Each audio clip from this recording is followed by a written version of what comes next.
बिस्मिल्लाहिर्रहमानिर्रहीम। अस्सलाम वालेकुम दोस्तों, नई वीडियो में खुश आमदीद। दोस्तों, सदर पाकिस्तान के ओहदे पर कब्जे का मंसूबा गले पड़ गया। आरिफ अलवी डट गए, मामला अदालत में पहुंच गया। निगरान हुकूमत को लगा पहला बड़ा धचका। वीडियो की तफसील में जाने से पहले आप देख रहे हैं हकीकत की दुनिया डॉक्टर अली के साथ। हमारा चैनल सब्सक्राइब करके घंटी के निशान को दबाना मत भूलिएगा। इस वीडियो को ज्यादा से ज्यादा फेसबुक, व्हाट्सएप और सोशल मीडिया पर शेयर जरूर करें। शेयर और लाइक करने के साथ साथ कमेंट बॉक्स में अपने ख्यालात का इजहार जरूर कीजिएगा। दोस्तों, इस वक्त निगरान हुकूमत आते ही शदीद तरीन मसाइल का शिकार चल रही है। पहले ये उम्मीद जाहिर की जा रही थी कि निगरान सेटअप में जो टेक्नोक्रेट्स मौजूद हैं वो पाकिस्तान के लिए कोई बेहतर फैसले करेंगे, लेकिन यूं लग रहा है कि पिछली हुकूमत का ही तसलसल या फिर नेक्स्ट वर्जन सामने लाया गया है। अवाम को किसी किस्म का कोई रिलीफ नहीं मिल रहा। काबीना के पहले इजलास में नए निगरान वज़ीर आज़म ने कहा कि सरकारी खर्चात में कमी की जाएगी। सरकारी खर्चात में कमी लाने का मतलब अगर ये है कि काबीना छोटी रखी जाएगी, वज़ीर आज़म अनवारुल हक काकड़ लंबा चौड़ा प्रोटोकॉल नहीं लेंगे, सादगी के कल्चर को फ़रोग दिया जाएगा, तो इससे बहुत ज़्यादा फ़र्क नहीं पड़ेगा। इतनी बचत नहीं होगी जिससे आवाम को रिलीफ देने में आसानी हो। वैसे भी काबीना कह चुकी है कि पेट्रोल महंगा खरीद कर सस्ता नहीं दे सकते और IMF की पाबंदियों के बायस सब्सिडी भी नहीं दी जा सकती। ऐसे में आवाम को कम अज़ कम ये एहसास तो दिलाया जा सकता है कि जो कुर्बानियाँ वो दे रहे हैं वैसी ही कुर्बानियाँ अशराफिया भी दे रही है। सिर्फ वज़ीर आज़म के प्रोटोकॉल ख़त्म करने से कुछ हासिल नहीं होगा। यहाँ तो एक डिप्टी कमिश्नर का प्रोटोकॉल देखने वाला होता है। सरकारी पेट्रोल और सरकारी गाड़ियाँ देने का कल्चर जब तक ख़त्म नहीं किया जाता, सरकारी अखराजात कम नहीं हो सकते। इसी तरह बिजली मुफ्त देने का सिलसिला भी बंद होना चाहिए। 30-40 हज़ार रुपये माहाना कमाने वाले को तो 10-15 हज़ार रुपये का बिल भेज दिया जाता है।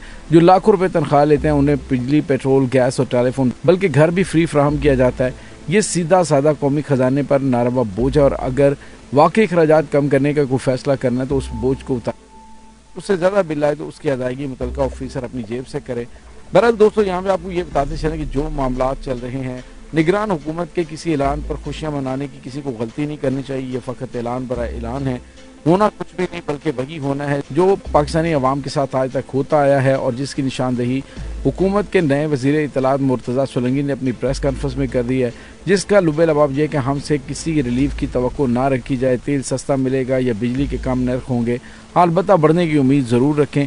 अब तो इलेक्शन कमीशन ने भी साफ कह दिया कि वक्त मुकर्रर पर इंतखाबात नहीं होंगे, पहले नई हल्का बंदियाँ होंगी फिर इंतखाबात का सोचेंगे। गोया निगरान हुकूमत के हाथ और इक़्तिदार लंबा हो गया है।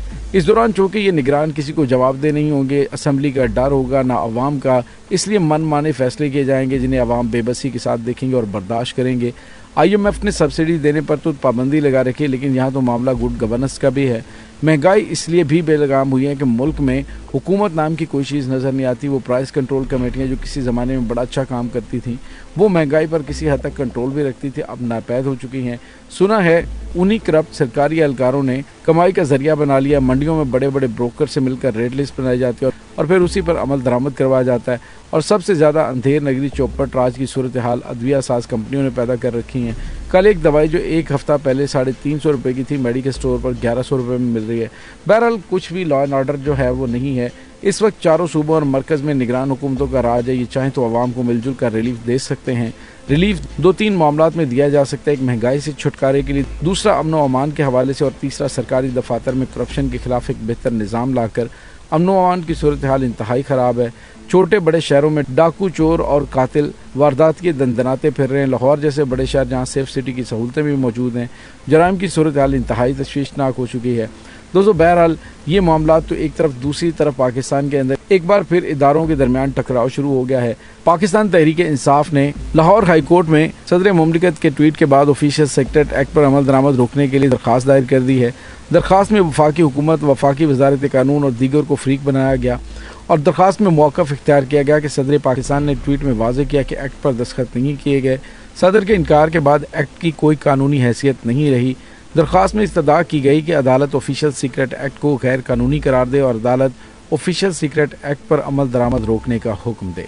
और दोस्तों, यहाँ पे आपको ये बताते चलें कि दूसरी जानिब पाकिस्तान तहरीक इंसाफ के रहनुमा बैरिस्टर मोहम्मद अली सैफ ने कहा है कि बिल मुकर्ररा मुद्दत के बाद खुद ब खुद कानून नहीं बन सकता। खुद ब खुद कानून बनना मुश्तरका पार्लिमानी मंजूरी के बाद का अमल है। बैरिस्टर मोहम्मद अली सैफ ने कहा कि कानून साजी के लिए सदर मुमलिकत की मंजूरी ज़रूरी है। सदर आर्टिकल 75 की शेख नंबर 1 के तहत बिल को मंजूर किए बगैर वापस भेज सकते हैं। बिल वापस भेजते वक्त किसी तहरीरी तबसरे या राय की जरूरत नहीं। आर्टिकल 75 के पैराग्राफ 1 के तहत सिर्फ पैगाम देना होगा कि बिल वापस किया जा रहा है। पीटीआई रहनुमा ने कहा कि बिल मुकर्रर मुद्दत के बाद खुद ब खुद कानून नहीं बन सकता, बहरहाल इसके लिए एक प्रॉपर मैकेनिज्म होता है। सदर के बिल की मंजूरी से इनकार के बाद मजीद किसी तहरीरी वजाहत की जरूरत नहीं। तरमीम सुप्रीम कोर्ट में चैलेंज हो चुकी है, फैसला आने तक कानून नहीं बन सकता। और उन्होंने कहा कि सदर पाकिस्तान के ओहदे पर कब्जा करने की कोशिश की जा रही है। दोस्तों, दूसरी जानिब को यह भी बताते चलें कि ऑफिशियल सीक्रेट एक्ट के तहत इस्लामाबाद में अदालत बना दी गई है। ऑफिशियल सीक्रेट एक्ट अदालत का इजाफी चार्ज इंसदाद दहशतगर्दी अदालत के जज को तफवीज़ कर दिया गया और शाह महमूद कुरैशी को ऑफिशियल सीक्रेट एक्ट के तहत दर्ज मुकदमे में आज पेश किया गया। ऑफिशियल सीक्रेट एक्ट अदालत के जज अबुल हसनात जुल्करनैन केस की समाअत कर रहे हैं और कानून के मुताबिक ऑफिशियल सीक्रेट एक्ट के तहत दर्ज मुकदमात की समाअत इन कैमरा होगी। दोस्तों, बहरहाल दोनों तरफ से मामलात चल रहे हैं और पाकिस्तान तहरीक इंसाफ की जानिब से भी कहा यह जा रहा है कि हुकूमत की कोशिश है किसी भी तरीके से सदर के ओहदे पर कब्जा किया जाए, लेकिन ऐसा नहीं होने देंगे। दूसरी जानिब सदर आरिफ अलवी की जानिब से आर्मी एक्ट ऑफिशियल एक्ट तरमीमी बिल पर दस्तखत की तरदीद के बाद कहा है कि मुल्क में नई बहस छिड़ चुकी है। कोई सदर मुमलिकत आरिफ अलवी की हमायत कर रहा है तो कोई उन पर तनकीद करने में मसरूफ़ है। साबिक वज़ीर दिफा ख्वाजा आसिफ ने कहा है कि जिनका अपने एक्स में बयान में कहना है कि अलवी साहब को नोटिफिकेशन के 2 दिन बाद ख्याल आया कि अल्लाह को गवाह बनाना है और माफ़ी मांगनी है, बददयांती की भी कोई हद होती है।